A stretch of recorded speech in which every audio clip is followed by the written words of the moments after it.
सालियां परोस लाई लड्डुओं की थालियां, थालियों की कविता बजाइएगा तालियां। चार पंक्तियां वहीं आपको। भारी है आंचल वसुधा का जिसके हम आभारी हैं, आभारी है गगनधरा का खिली हुई फुलवारी है। फुलवारी में माने ही तो दृश्य दिखाए दुनिया के।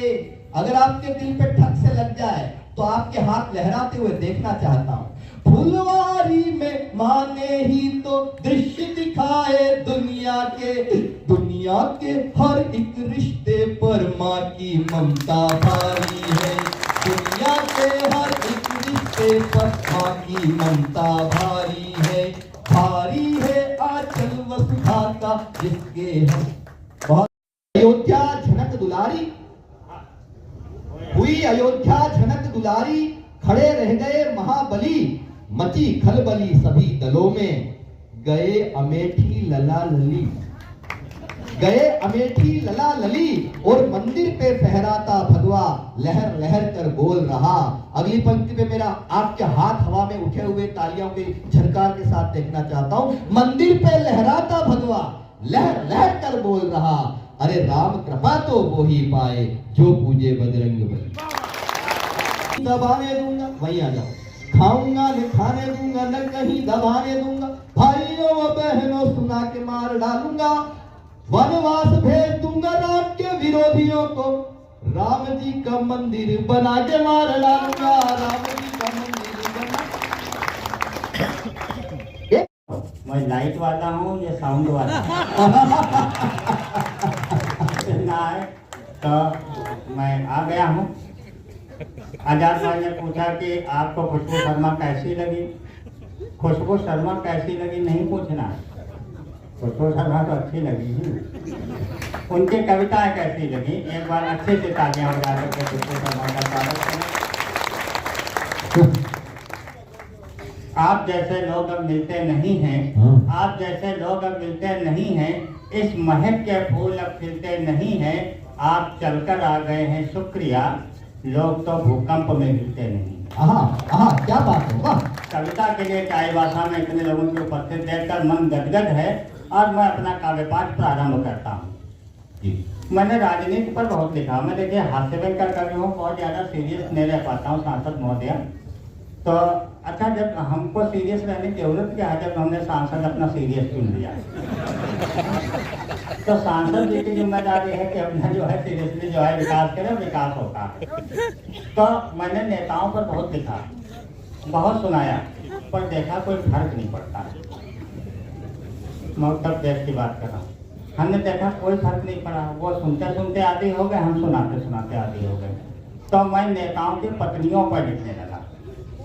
पहले तो कुछ नेता बुरा नहीं मान जाते थे, जब से पत्नियों पर लिखने लगा कोई नेता बुरा नहीं मानता। अब बीजेपी के नेता तो खास करके बुरा नहीं मानते क्योंकि उनकी पत्नियां ही नहीं होती। बिल्कुल सही बता रहा हूँ साहब। आप कभी भी बीजेपी पार्टी के अंदर देखिएगा, अगर 20 पत्नियां होती हैं तो 100 नेता होते हैं। इतना कम एवरेज, इससे ज्यादा तो एवरेज मेरा स्कूटर देती है 40 का। तो अब मैं पत्नियों पर लिखने लगा हूँ। एक छोटे से तरीका से बात प्रारंभ करता हूँ कि नेताजी को खल गई, नेताजी को खल गई जब उनकी पत्नी घर छोड़कर निकल गई। जब उनकी पत्नी घर छोड़कर निकल गई, नेताजी बोले कहाँ जा रही हो, मेरी पॉलिटिकल इमेज पर कहे जा रही हो। पत्नी बोली माफ कीजिए, दिल पर हाथ रखकर इंसाफ कीजिए, मैंने आपका साथ 20 साल तक निभाया है, आज पहली बार पति बदलने का विचार आया। क्या बात है।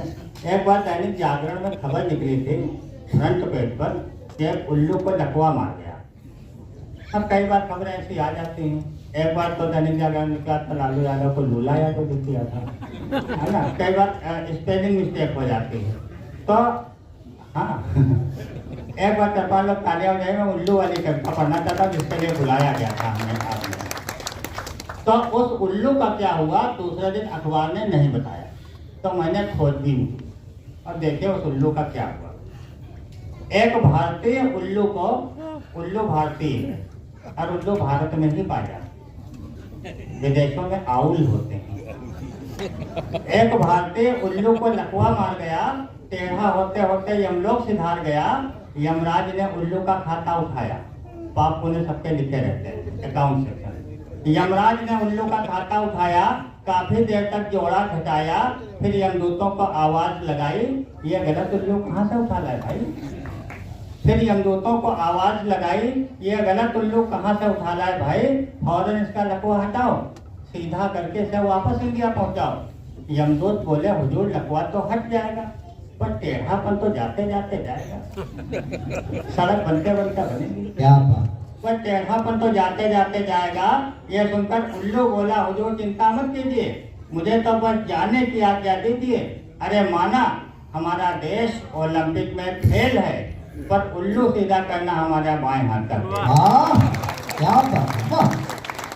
तो हम लोग अपना अपना उल्लू सीधा कर रहे हैं, सब लोग अपना अपना काम कर रहे हैं। मैंने एक बार सांसद महोदय देखा कि एक सड़क पर जो है 2 मजदूर काम कर रहे थे, एक गड्ढा खोद रहा था, दूसरा उसमें वापस मिट्टी डाल रहा था, फिर गड्ढा खोद रहा था, फिर मिट्टी डाल रहा था। हमने कहा क्या कर रहे हो तुम, ये बिला वजह का काम, गड्ढा खोद रहे हो मिट्टी डाल रहे हो।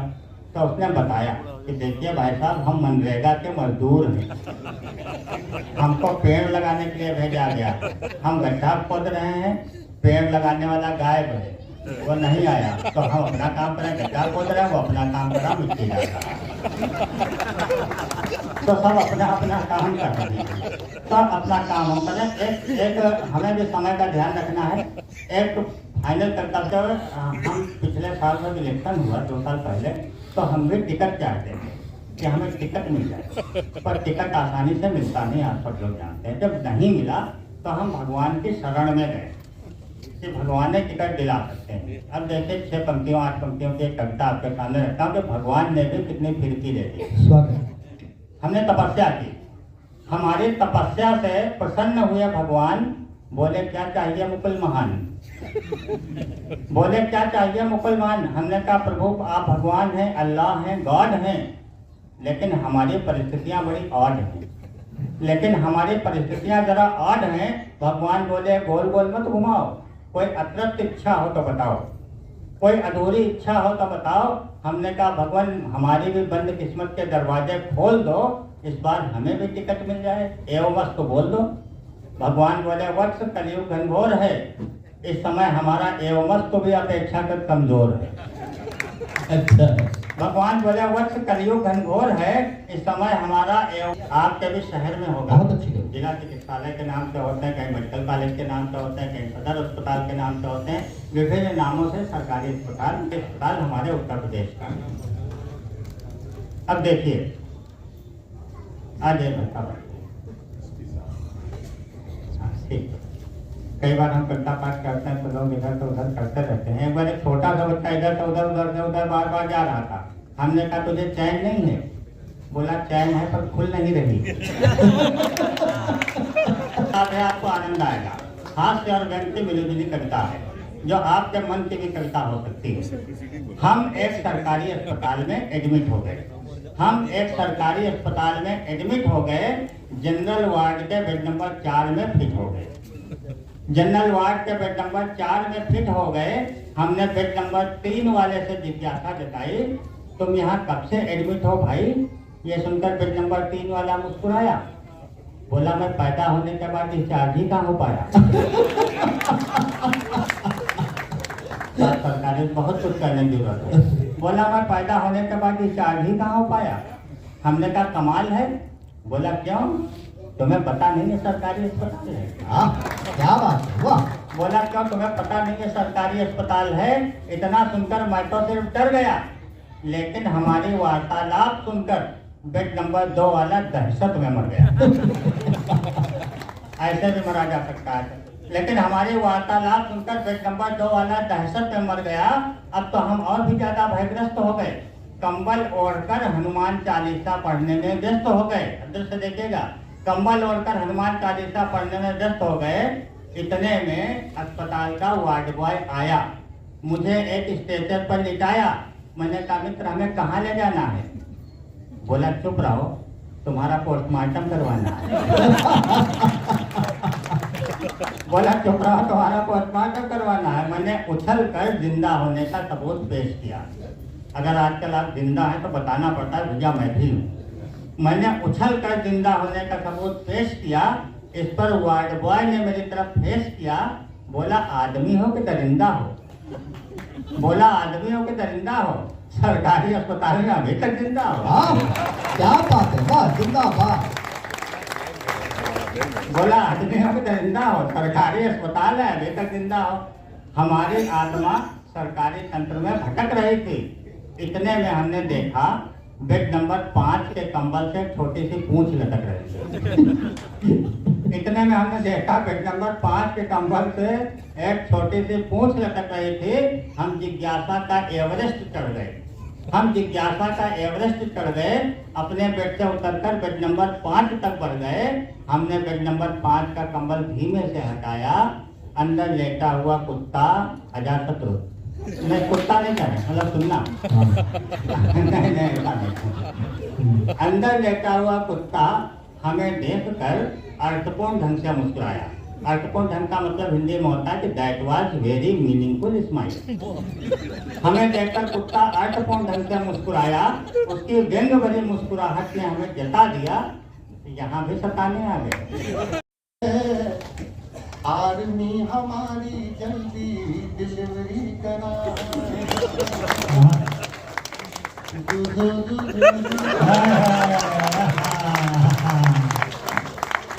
बहुत सारा पार्ट खत्म कर वर्दियां, सैनिकों की वर्दियां, सिपाहियों की वर्दियां, जो देखो मैंने बहुत सा पार्ट इसलिए एडिट किया कि मुझे पता है बड़े लोग हैं। वर्दियां वर्दियां वर्दियां ये वर्दियां, सैनिकों की वर्दियां, सिपाहियों की वर्दियां, जो वतन के वास्ते खून से सनी रही, देश रेश रेश देश के लिए बनी रही, आन बान शान स्वाभिमान की धनी रही, आन बान शान स्वाभिमान की धनी रही, तन हुए थे खाक फिर भी खाकियां बनी रही, तन हुए थे खाक फिर भी ये खाकियां बनी रही, जोड़ती रही वतन। जो लोग कहते हैं ये धो जाना चाहिए, ये धोना चाहिए। तो सेना पे सीमा पे खड़े हैं वो अनावश्यक युद्ध में भी ना चाहिए। उनकी भी माताएं हैं, उनकी भी बहनें हैं, उनकी भी पत्नी। हाँ, लेकिन अगर ठन जाए तो कोई ठन जाए, लेकिन अकारण गुवाहाटी जाना, चाय पत्ती के बागान जाना, देखना वहाँ चाय पत्ती तोड़ने जाती है ना जो बच्चे चल नहीं पाते, उनको पीठ में बांध के मजदूरी के लिए जाती, मगर घर नहीं छोड़ती। आज तो अपनी माँ को पीठ में लाता, यह एयरपोर्ट तेरे लिए ताली बजाता। माँ का सम्मान करे ये नई पीढ़ी, माँ को नहीं छोड़ना बेटा कभी। एक छोटी सी गुड़िया हुई सर, 3 महीने नहीं सो पाया मैं, एक गुड़िया की वजह से। और मेरी माँ ने मुझे 9 महीने अपने पेट में जगह दी, मैं जन्म में उसका कर्जा अदा नहीं कर सकता, तो माँ ने हमारे लिए किया है। तो मैं ये कहना चाहता हूँ, उसकी अंतिम 4 लाइन, उसकी दुआ कभी खाली नहीं जाती, बद्दुआ उसकी कभी टाली नहीं जाती, उसकी दुआ कभी खाली नहीं जाती, बद्दुआ उसकी कभी टाली नहीं जाती। एक माँ 4 बच्चों को पाल लेती है, 4 बच्चों से एक माँ पाली नहीं जाती। माँ को प्रणाम करता हूँ, एक आकर माँ के नाम पर प्रणाम करता हूँ। सामने गया और पुजारी जी से पूछा कि पुजारी जी संसार में कौन सबसे बड़ा? पुजारी जी ने भगवान को इशारा किया, बोले भगवान बड़े। दरोगा ने कहा कि भगवान बड़े तो बड़े।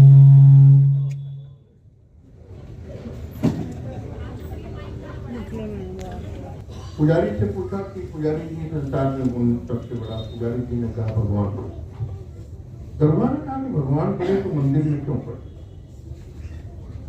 तो मंदिर पड़ा। तो दरोगा ने कहा कि मंदिर पड़ा तो धरती पर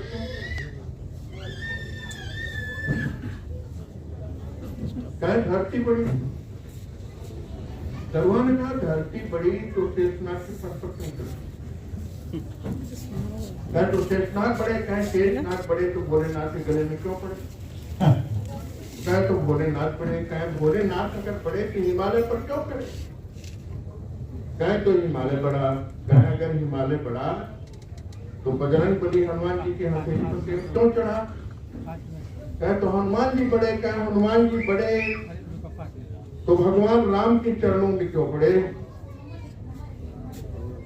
पुजारी जी ने कहा तो भगवान राम बड़े। अब आपका ठहाका। पुजारी जी ने कहा भगवान राम बड़े, दरुहा ने कहा कि पुजारी जी अगर भगवान राम बड़े तो भाजपा के एजेंडे में कैसे?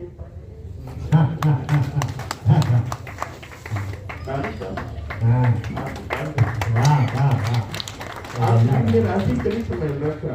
कहे भगवान राम बड़े तो भाजपा के एजेंडे में कैसे पड़े? पुजारी जी ने खींच करके कहा कि दरुहा तू ही बता संसार में कौन सबसे बड़ा?